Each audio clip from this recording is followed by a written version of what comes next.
A mass m attached to a spring oscillate every 2 seconds. If mass is increased by 5 kg, the period increases by 3 seconds. Find the initial mass assuming that Hooke's law is obeyed. बेटा इसमें बोल रहा है कि एक मास जो spring के साथ अटैच था और वो वाइब्रेट कर रहा था, तो शुरू में उसका टाइम पीरियड 2 सेकेंड था।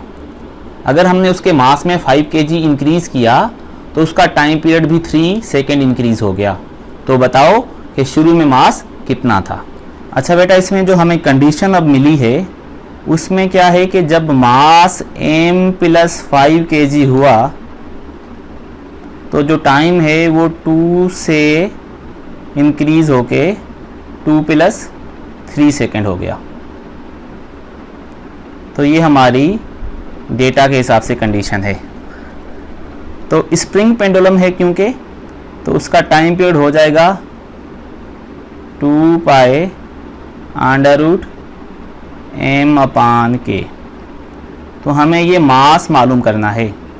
तो इनिशियल कंडीशन के हिसाब से टाइम पीरियड शुरू में कितना था, 2 सेकेंड। तो हम यहाँ पर शुरू में रखते हैं 2, तो ये 2 पाई सेम और ये √m/k। अब बाद में टाइम पीरियड 5 सेकेंड हो गया, तो अब हम यहाँ पर रखेंगे 5 = बेटा 2 पाई सेम, और जब टाइम पीरियड 5 हुआ था तो मास को हमने m + 5 किया था, तब ऐसा हुआ था। और ये k।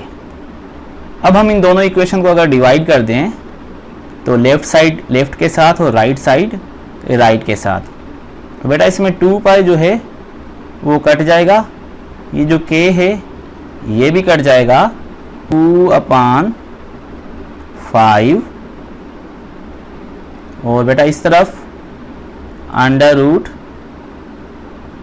ऊपर बचेगा m और नीचे m + 5। अब अगर हम स्क्वायरिंग टू बोथ साइड करें, क्योंकि हमने मास मालूम करना है, तो ये हो जाएगा 4/25 = m/m + 5। अब हम क्रॉस मल्टीप्लिकेशन करेंगे तो ये हो जाएगा 4m प्लस ये 4 5 20 और ये बन जाएगा 25m। अब ये m वाले जो टर्म हैं ये हम एक तरफ लेकर जाएंगे, तो ये हो जाएगा 25m माइनस ये उधर जाकर 4 वाले माइनस हो जाएंगे, 4m = 20। तो बेटा ये हो जाएंगे 21m = 20। तो यहाँ से जो m होगा वो बन जाएगा 20/21 kg के बराबर। तो जो शुरू में मास था वो 20/21 kg था। हम रीड करते हैं, the potential energy of a particle executing simple harmonic motion is 2.5 joule when its displacement is half of the amplitude. The total energy of the particle B. अगर पार्टिकल की पोटेंशियल एनर्जी 2.5 जूल है जब उसका displacement half of amplitude है, तो बताओ कि उसकी टोटल एनर्जी कितनी होगी। तो इस प्रॉब्लम को सॉल्व करने के लिए हम पोटेंशियल एनर्जी और टोटल एनर्जी को डिवाइड करते हैं। हमें पता है कि पोटेंशियल एनर्जी जो होती है वो 1/2 kx² के बराबर होती है, और टोटल एनर्जी जो होती है वो 1/2 kx0² के बराबर होती है। अब बेटा इसमें से 1/2 भी कटेगा, k भी कट जाएगा। यहाँ से अब पोटेंशियल एनर्जी और टोटल एनर्जी का जो रेशो होगा वो बचेगा x²/x0²। अब क्योंकि हमें x की वैल्यू जो है वो x0/2 मिली है, तो x का जो स्क्वायर हो जाएगा वो हो जाएगा x0² / 4 के। अगर हम ये वैल्यू यहाँ पर पुट कर दें तो पोटेंशियल एनर्जी हमें मिली हुई है 2.5, तो यहाँ पर हमने 2.5 रख दिया, ये नीचे वही total energy.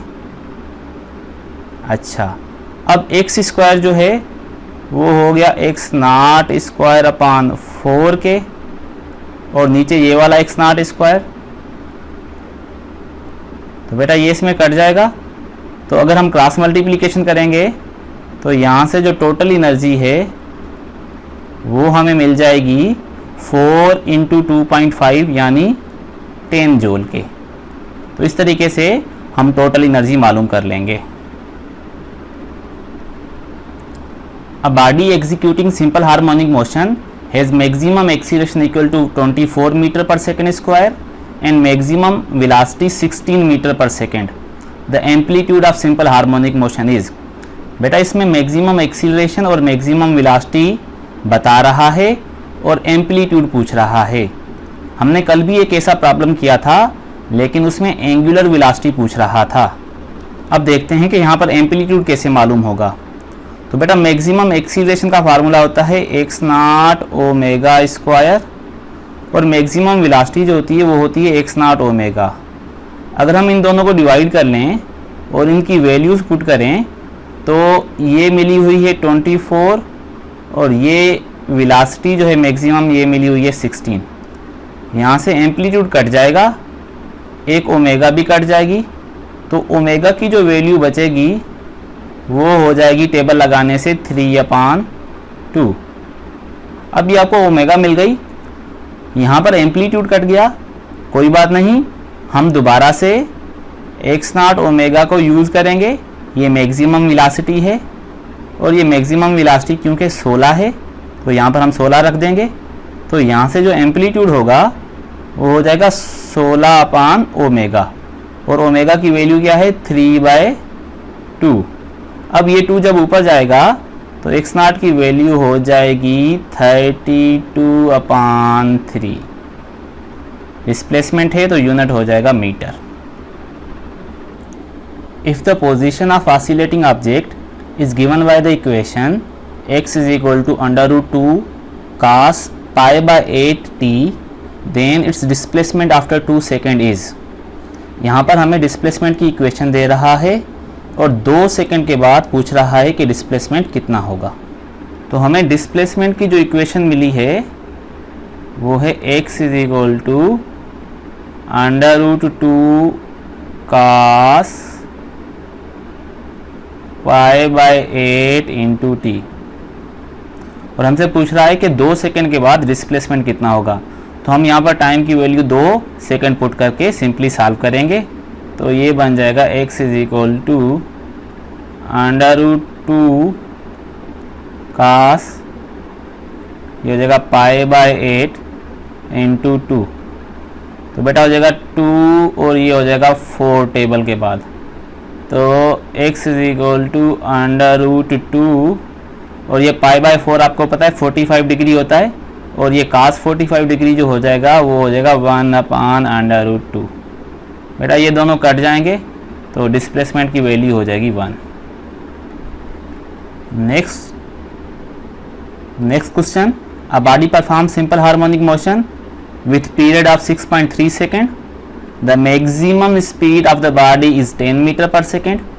What are the values of amplitude and angular frequency. ये बेटा इसने ऑप्शन भी दिए हैं, इसमें हमें टाइम पीरियड और मैक्सिमम वेलोसिटी दे रहा है और एम्पलीट्यूड और एंगुलर फ्रीक्वेंसी पूछ रहा है। तो आइए देखते हैं कि इसको कैसे करना है। तो बेटा मैक्सिमम वेलोसिटी की वैल्यू हमें दी है जो होती है एक्स नॉट ओमेगा के बराबर, और इसकी वैल्यू हमें 10 मिली है। अब यहाँ से हमने एक्स नॉट भी मालूम करना है और ओमेगा भी।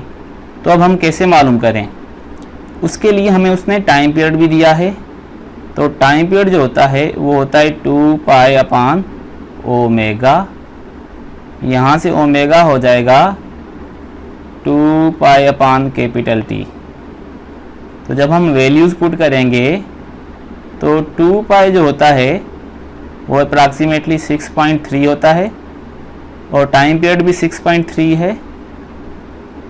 तो बेटा ये कट जाएगा और ओमेगा हमें मिलेगी 1 रेडियन पर सेकंड इनवर्स। तो अब अगर हमें यहाँ से एम्पलीट्यूड चाहिए तो वो हो जाएगा 10 अपान ओमेगा, और ओमेगा की वैल्यू क्योंकि 1 है तो एम्पलीट्यूड हो जाएगा 10 और एंगुलर फ्रीक्वेंसी होगी 1।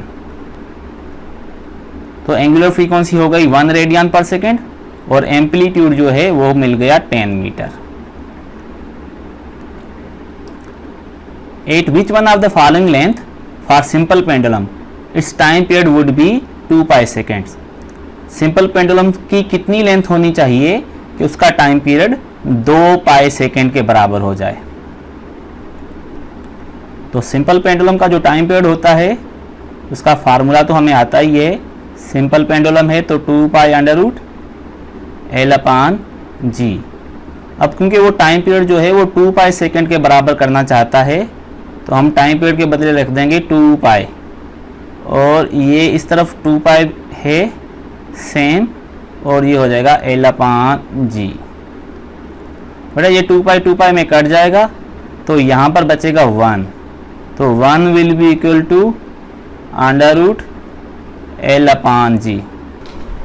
अब हम स्क्वायरिंग टू बोथ साइड करेंगे तो ये हो जाएगा 1 is equal to L upon ji.